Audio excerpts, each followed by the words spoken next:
HR news देखने भाई सारे दर्शकों ने विक्रम जांगड़ा की राम राम।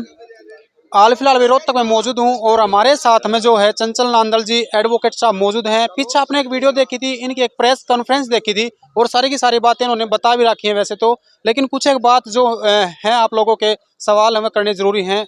सर नमस्कार। नमस्कार जी। एक बार तो हमारे दर्शकों को पूरा परिचय दे दो। वैसे नाम तो मैंने आपका बता दिया। मेरा नाम चंचल नांदल है और मैं जाट शिक्षण संस्थाओं का आजीवन सदस्य हूँ, एक सामाजिक कार्यकर्ता भी हूँ और सारे समाज में जो भी ऐसा कार्य होता है भाई को गलत है, किसी का शोषण हो रहा है, कोई और बात है तो उसका हम विरोध करते हैं।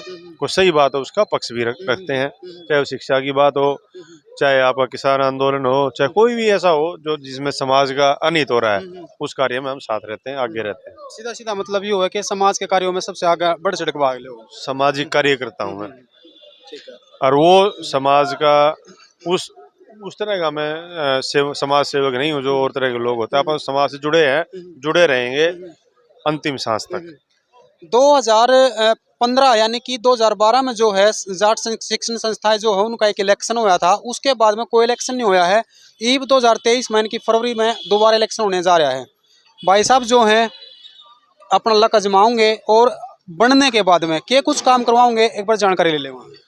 देखिए भाई, मैं तो सीधी सी बात है, हम तो ऑलरेडी 2015 से जब से मैनेजमेंट भंग करवाई हमने परिवारवाद के आरोप में, उसके बाद आज तक लगातार हम संस्था के साथ जुड़े हुए हैं और अपने कार्य को बढ़ा रहे हैं। बहुत सारे कार्य हमने मैनेजमेंट में ना रहते हुए भी करे हैं।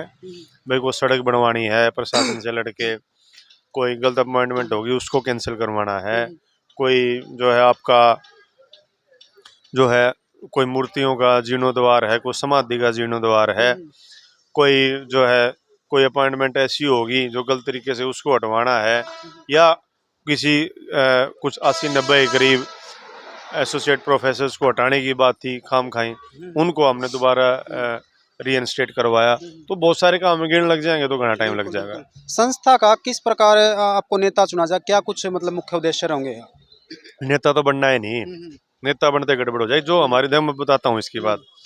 जो हमारी समिति थी जाट संस्था बचाओ समिति, उसमें एक हमारे सदस्य बोला भाई इसको ऐसा रूप देते हैं प्रधान सेक्रेटरी ऊपर दाना। मैंने कहा भाई नहीं, बेशक आप बड़े हो, मैं आपका मान सम्मान करता हूँ, लेकिन हम सब सदस्य के रूप में कार्य करेंगे। सदस्य के रूप में सारे सदस्य आगे भी मैं एक कार्यकर्ता सदस्य के रूप में कार्य करूंगा, कोई नेता वाली कोई बात नहीं। वैसे भी एक कड़वा सवाल, देखो कोई भी है, चाहे वो लोकसभा का, विधानसभा का, सरपंच का, चाहे मेमोरिया क्या का इलेक्शन क्यों ना हो, लेकिन जब तक इलेक्शन नहीं हो रहा उस टाइम पे तो सारे सदस्य को बेटा को भाई बन जाए, लेकिन बनने के बाद में उनका एक रुतबा अलग ही हो जाए, यानी कि न्यारी पावर आने के बाद में कोई भी रुतबा नहीं। हम तो जो हमारा जाट संस्था बचाओ समिति है वो तो पहले रुतबे में हमने क्या काम नहीं करवाया, लेकिन हमारे अंदर ना तो प्रधान वाली बात, ये तो एक फॉर्मेशन है सरकार की, भाई इलेक्शन होगा वो होगा, उसमें तो जाना पड़ेगा। क्योंकि जब कोई भी संस्थान है या कोई भी करो, उसके जब तक आप अंदर नहीं जाओगे, अब हम बाहर से तो उसके लिए सारे भ्रष्टाचार जीरो कर दिया हमने, जो भ्रष्टाचारी थे उनको निकलवा दिया,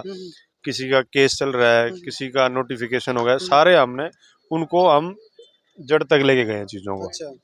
ऐसे नहीं किया कि भाई हमने राजनीति कर ली, उछाड़ दिया भाई वो भ्रष्टाचारी, उसको हमने जिसको भ्रष्टाचारी कहा वो था और उसको हम अंतिम रूप तक उसको लेके गए हैं। जब सारे काम बिना प्रधान बने बिना इलेक्शन लड़े भी होने लग रहे थे तो प्रधान बनने की, इलेक्शन लड़ने की कितना हो सकता है? ये एक प्रक्रिया है, और जैसे चुनाव लोकसभा विधानसभा होता है वही एक प्रक्रिया है, उस प्रक्रिया को फॉलो किया जा रहा है और कुछ नहीं। तो क्या कुछ संदेश रहेगा आपके चाहने वालों के लिए? संदेश मेरा यही है कि भाई सारे मिलके ऐसे लोगों को चुने जो संस्था का भला करें, जो संस्था को आगे बढ़ाएं, और जो गलत व्यक्ति उसको मत बनाओ। जो अच्छा व्यक्ति संस्था में आएगा तो अच्छे ही सोचेगा वो। धन्यवाद, नमस्कार। तो भाई पूरी की पूरी वीडियो आप लोगों ने देख ली है। एडवोकेट चंचल नांदल जी के आप लोगों ने विचार सुने हैं, आप इनसे सहमत हो या नहीं हो कमेंट करके आपने जरूर बताना है। धन्यवाद दोस्तों, फिलहाल इस अपडेट में इतना ही, फिर से मिलेंगे नए अपडेट के साथ, तब तक के लिए जय हिंद जय भारत। Thank you sir.